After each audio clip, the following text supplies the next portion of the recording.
السلام علیکم ورحمۃ اللہ۔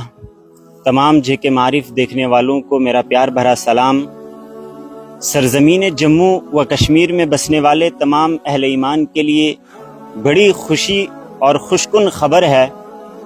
خبر یہ ہے کہ 22 ستمبر بروز جمعہ کو سرزمین جموں و کشمیر میں ایک بہت بڑی شخصیت کی آمد ہے۔ عالم ربانی عارف باللہ حضرت اقدس مفتی محمد ارشد صاحب بجیڑی دامت برکاتہم، جو کہ شیخ المشائخ محی السنہ حضرت اقدس مولانا شاہ ابرار الحق صاحب کے خلیفہ مسیح الامت حضرت مولانا مسیح اللہ خان صاحب جلال آبادی رحمۃ اللہ علیہ سے تربیت یافتہ ہیں۔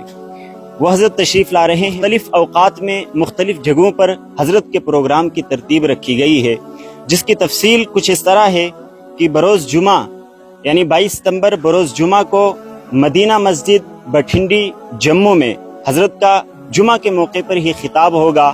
اس کے بعد جمعہ کے روز مغرب کے بعد جامعہ مرکز المعارف بٹھنڈی مدرسے میں علماء کرام، ائمہ اعظام اور ابنائے قدیم کے لیے خصوصی مجلس رکھی گئی ہے۔ ابنائے قدیم یعنی جو جامعہ مرکز المعارف سے فارغ ہو چکے ہیں، چاہے وہ نئے طلبہ ہوں یا بہت پرانے طلبہ جو یہاں سے فارغ ہو چکے ہیں، ان کے لیے ایک اہم موقع ہوگا کہ وہ اپنے پرانے ساتھیوں سے بھی ملاقات کر سکیں گے اور اپنے اساتذہ سے بھی انہیں ملاقات کا شرف نصیب ہوگا۔ اس کے بعد 23 ستمبر بروز سنیچر حضرت سری نگر تشریف لے جائیں گے، جہاں خانقاہ مسیح الامت دارالعلوم بلالیہ کھمبر میں مغرب کے بعد خانقاہی مجلس منعقد ہوگی، اور پھر اتوار کے دن صبح دارالعلوم بلالیہ لال بازار میں علماء کرام و ائمہ اعظام کے لیے خصوصی مجلس کا انعقاد ہوگا۔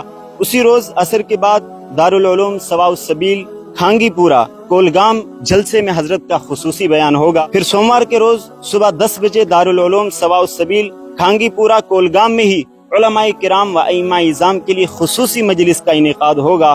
سوموار کو مغرب کے بعد دارالعلوم بلالیہ لال بازار سری نگر خانقاہی مجلس منعقد ہوگی، اور پھر منگل کے روز صبح 11 بجے دارالعلوم سوپور میں علماء کرام و ائمہ اعظام کے لیے مجلس کا انعقاد رکھا گیا ہے۔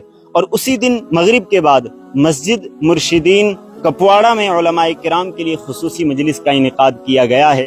تو یہ تھی حضرت کے شیڈول کی کچھ تفصیل جو آپ حضرات کے سامنے ابھی میں نے رکھی۔ یہ بہت قیمتی موقع ہے۔ اللہ تعالیٰ ایمان والوں کو مخاطب کرتے ہوئے کہتا ہے، یا ایھا الذین آمنوا اتقوا اللہ وکونوا مع الصادقین، اے ایمان والو اللہ سے ڈرو اور سچوں کی صحبت اختیار کرو۔ ان بزرگوں کی صحبت سے اور ان کی مجلسوں میں شرکت کرنے سے، ان کی دعاؤں سے انسان بہت کچھ حاصل کرتا ہے۔ خاص طور سے جموں والوں سے گزارش ہے کہ بروز جمعہ کو وہ مدینہ مسجد میں صبح 11 بجے ہی تشریف لے آئیں۔ کشمیر والوں سے گزارش ہے کہ وہ اپنے اپنے اوقات کے حساب سے جو ایریا نزدیک پڑتا ہے اور وہاں پر حضرت کے پروگرام کی ترتیب رکھی گئی ہے، وہ وہاں پر پہنچ کر حضرت سے ضرور فیضیاب ہوں۔ اللہ مجھے بھی اور آپ کو بھی شرکت کی توفیق نصیب فرمائے۔ والسلام۔